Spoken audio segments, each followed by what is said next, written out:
just generally defining what a rule maker is. This is just a really simple definition that I came across, and it's just simply a person who draws up a rule or rules, or a person who's a maker of regulations.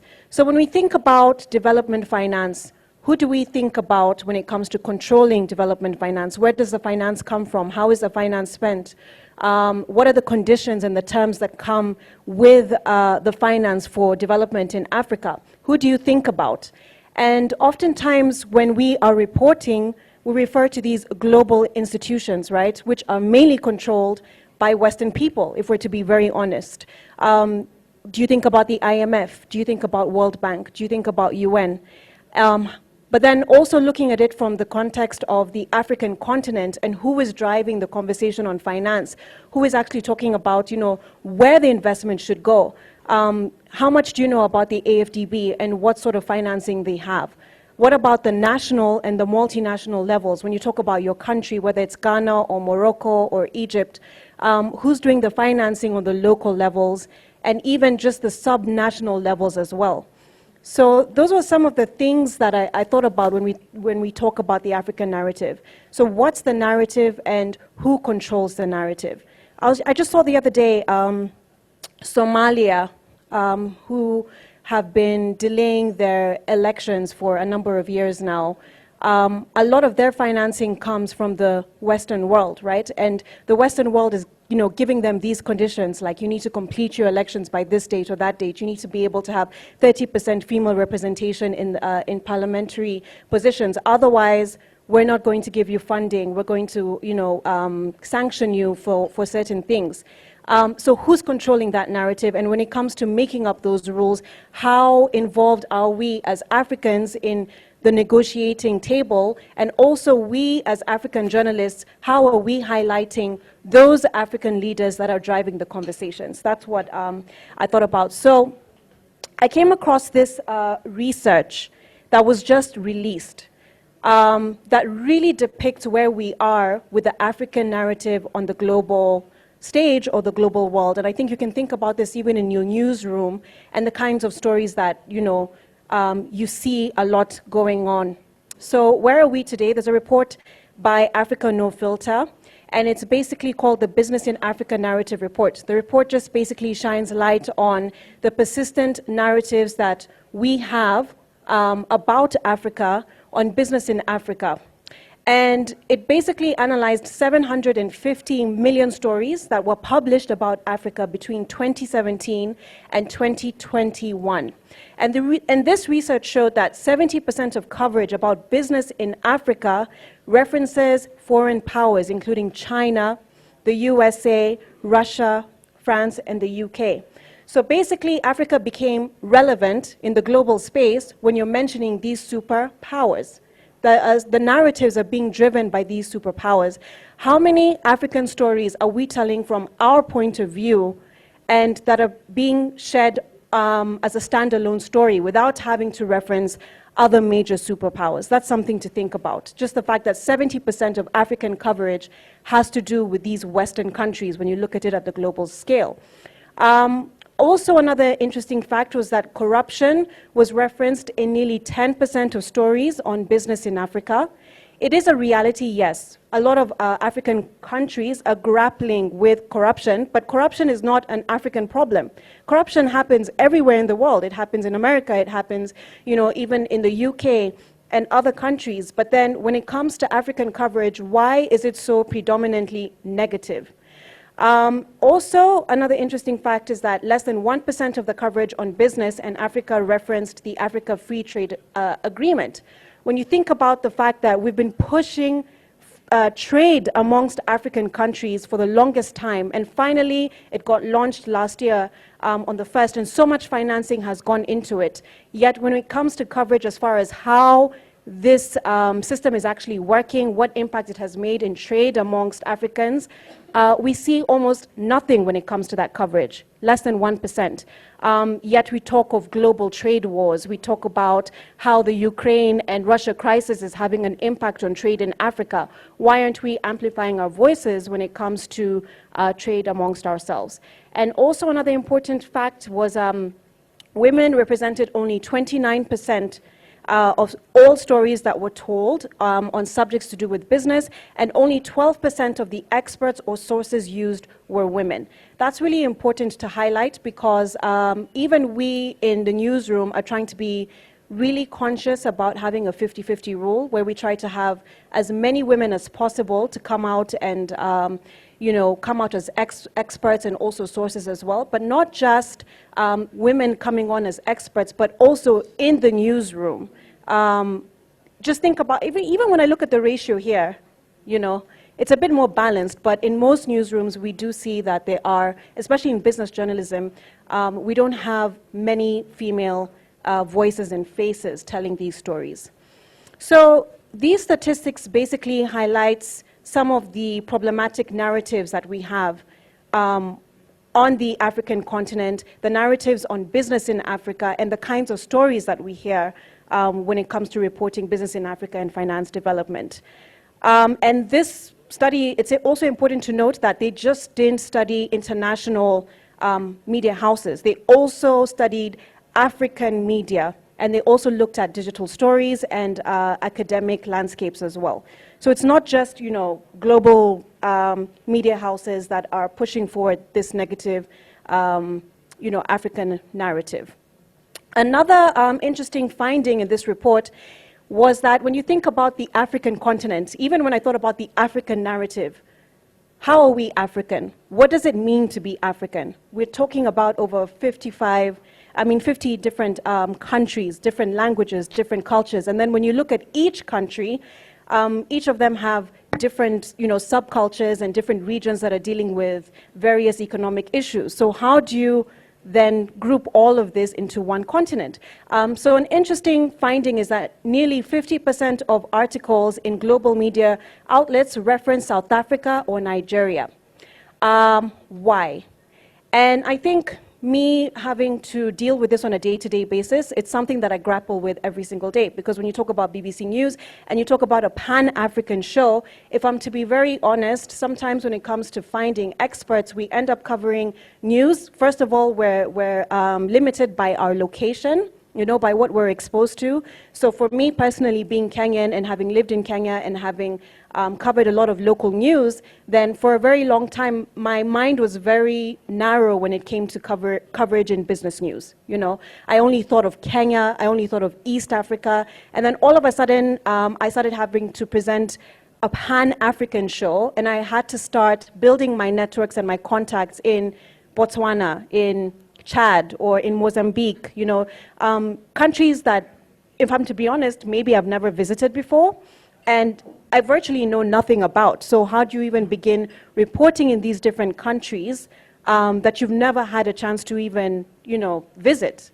And how can you genuinely and ethically call yourself, a Pan-African show if you're not actively covering these other countries? So the BBC has tried to expand their outreach and their network, and they started, hiring lots of correspondents and freelancers in different parts of the continent, but it's nowhere near where we need it to be. We still need lots of correspondents, and maybe the BBC is able to do that because they have the financial capacity, but when you look at local media, they don't really have that financial capacity to be able to hire all of these, different correspondents in different regions of the continent. So also another major challenge in covering African countries is that we lack a lot of data. Or even for me, if I want to cover a story in Mozambique, I may not know where to find all the data. Where do I even begin finding, the organizations and the research companies that are actually churning out this data, right? I'm just confined by, the access to data that I have. This is why I think that forums like this one is really important, because now you get a chance to meet journalists from different regions, from different parts of the continent. You get to exchange ideas. You get to, and slowly by slowly, you begin shifting that narrative, Even we as journalists do have certain stereotypes. When it comes to coverage in Nigeria, There's lots of coverage about, fraudsters, and I'm sure you've heard all that stuff about cyber attacks and all of that. But there's also a lot that's happening in Nigeria when it comes to, business development and the growth of just the economic development in that region. So I think also in shifting the African narrative, we have to challenge our own biases and our own stereotypes that we may hold that, affects our writing or even just our scope as far as what makes a story and how to tell the story. So how do African journalists report on Africa? Well, African media outlets perpetuated negative stories about Africa, but also at the same time, foreign-based media take a huge chunk of Africa's media landscape. So all the stories that are coming out there are actually, on a global scale, on African stories are done by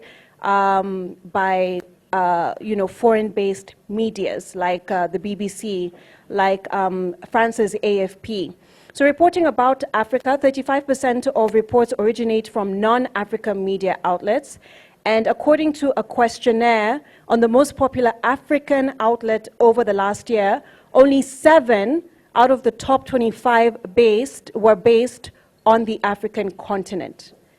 So not only do this is a huge challenge, the fact that the African stories that are told out there are done by people that are not even based in Africa. All right, so why do we have such a heavy foreign presence in media? Why is it so strong in Africa? Well, one major challenge is, of course, funding. 63% of surveyed media groups said they don't have correspondents in other African countries. 2/3 of them just have no way of actually finding out what's happening in another country, in another continent, which is why networking is also important, just having those contacts. I can't tell you the number of people that I have in my WhatsApp that I've never met in my life, but have been so influential in terms of feeding me with information on what's happening in different parts of the continent. Some media houses have experienced such massive budget cuts. I think that was covered, I heard that earlier on when someone was talking about retrenchment. And they no longer have a presence outside large urban centers and are forced to rely on external sources. The second major challenge is press freedom. I think, we can all attest to the challenges that we've had working in local media.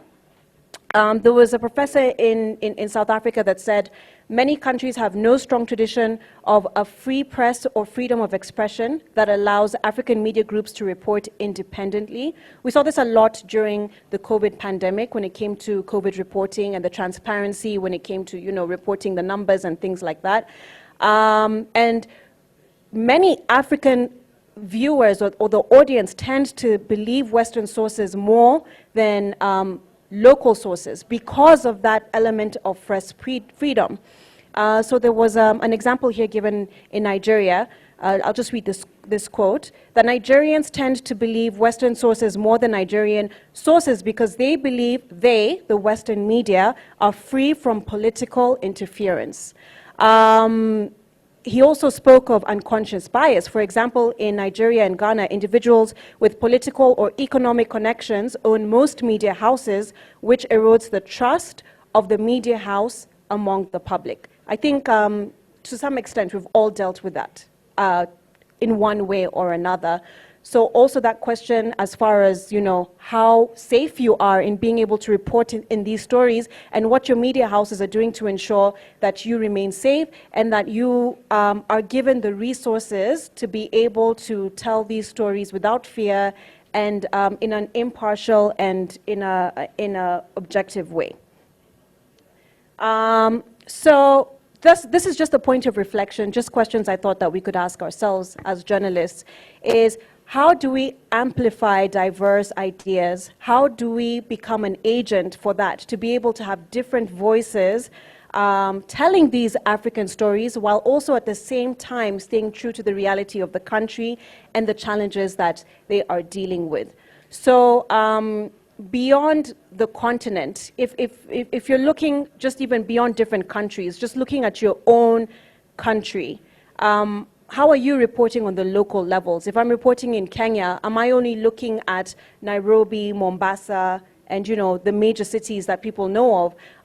Or am I also taking the initiative to think about finance development and how that has an impact in other parts, in rural areas of the country, or just areas that we don't hear much about, where there are even language barriers as well, and cultural differences as well. So how much of the different and diverse communities are you representing in the kinds of stories that you tell?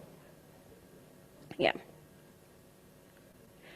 I also just wanted to talk about the power of media and the narrative that we tell, how much we actually influence in terms of what people perceive about the African continent, what people perceive about finance development, and all these debts that we talk about.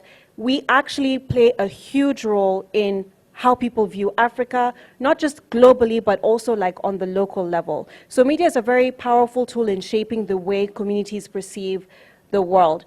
And how then do we begin to be conscious and to be very intentional about changing the problematic narratives that we've seen on financial development that seems to be more skewed towards the Western world, or seems, how do we dismantle that and then change and shift the narrative from Africa being the rule taker to actually Africa being the rule maker?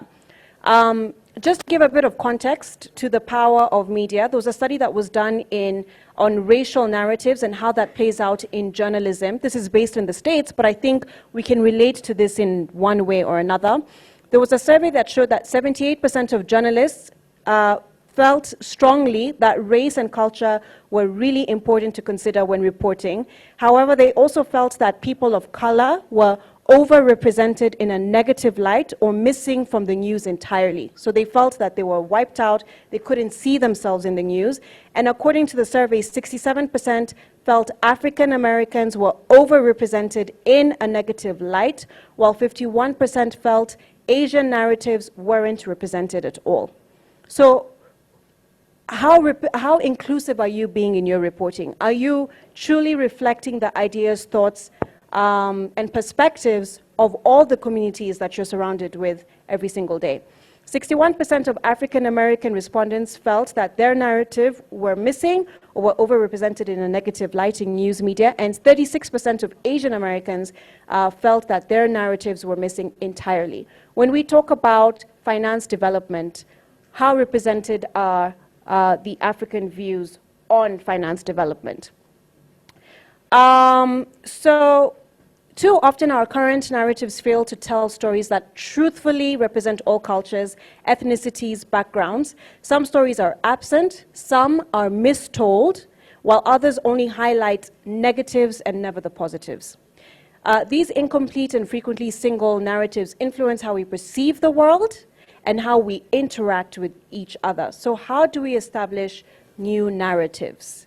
I think it begins with, and also I'd love to hear all your different views, and we also have a panel discussion after this. I'm sure my colleagues would be able to give their ideas.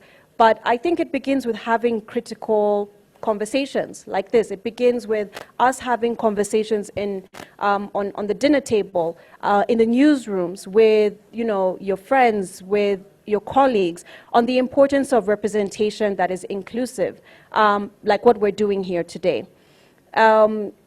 So when we talk about Africa being a rule maker, a trailblazer, leading the way, not us actually taking rules by the Western world, but us actually being conscious about how we tell our stories, how do we highlight that through the stories that we give? Who are we speaking to and why? And who is leading these conversations? Who are the voices that you're giving? When you talk, have you ever challenged the IMF to give you an African expert, for example? The other day, I was taken to the UNDP for the conference that they just had. And I made a request to make sure that we have a black face, giving us, what they're talking about. Just small things like that can shift the narrative as far as African voices and us being the rule maker rather than the rule taker. So don't be afraid to also ask for the people that you want to talk to, rather than, especially when you're talking to these international institutions like the World Bank, like IMF and the UN. There are lots of Africans who are representing us today that can shed light on a lot of these issues. I think it also takes a lot of awareness as journalists. We can only make an impact and only change our continent, just being aware as a journalist that we have a huge influence on the changes on our continent, that we influence policies as the media. But we also influence the world's view on the African narrative, and we are also shaping the world today and their views on finance development and how Africa is managing debt and all of these things. And just think about in your capacity what you can do. So for me, being on BBC Money Daily, I made a pledge to myself that I will always give Black people a voice. No matter who the bosses are in that particular organization, I'm going to put an effort to find a Black face. And if they can't offer me a Black face, then I'll be like, no, thank you. We don't need to have you on the show. It doesn't make sense to have a white talking head talking about African issues on a Pan-African show. So being that strict about it and just sticking to the brand has made it a lot easier for me, that now when I get approached by different organizations, the first thing they're like, okay, now I know, Maya, we have to offer you a non-Kenyan, we have to offer you somebody from a different part of the continent, and this person is multilingual. And then also just thinking about the different languages that we can broadcast in. All right. A few examples that I felt really depicts what it means to paint Africa in that light, as far as them being the rule maker and not the rule taker, was the COP26, the talk on climate change, and what the narrative was on climate change and what people were talking about when it came to climate financing, and just a few articles that I came across which I really felt they hit they just hit it really well when it comes to just depicting Africa as a rule maker. There's this one that was done by The Mast, which highlighted Malawi's president, and a really powerful soundbite that he had. He told the leaders basically at COP26, pay up or perish with us. So this media house, rather than taking the major announcements that were made by the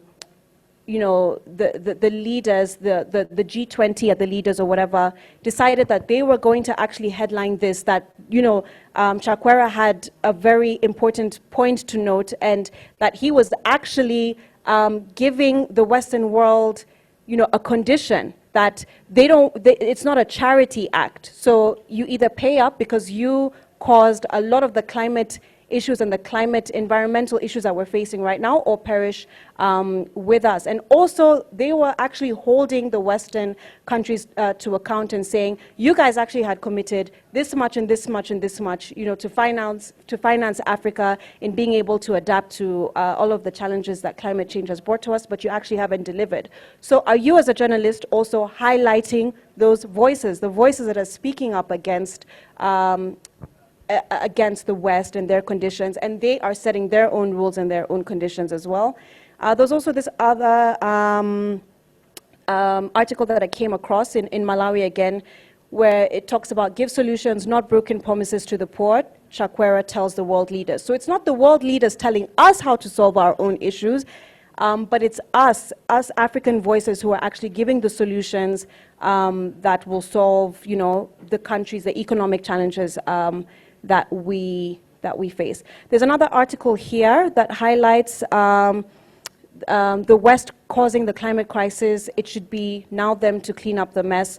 So it's basically, holding the Western world to account and asking the question of when rich countries will actually take the responsibility as far as, the climate issues that they have caused, Yeah, so that's just something to think about. Those are just a few examples. You can read the articles in your own time. I've just put them on there. So when we're thinking about constructing news and thinking about what are some of the elements that defines the narrative, what are some of the things that we can consider as journalists? Well, one is the use of sources, which I think I've repeated here time and time again. So thinking about the individuals that you speak to, the organizations or the agencies that you speak to, who are your contacts? As a journalist, you are as good as your contacts. So think about the research organizations that are doing research in Africa, that are telling African stories, that have local data. Also think about organizations who are holding power to account, who are involved in policy making, who have various proposals on the solutions that we need in development finance, unconventional solutions that put Africa on the map as a rule maker and not, a rule taker. Also think about individuals who are breaking the status quo, who are bold, who speak up, and who are about change. Also, secondly, just knowing that you are the rule maker as well in the newsroom. So thinking about the agenda that you are setting.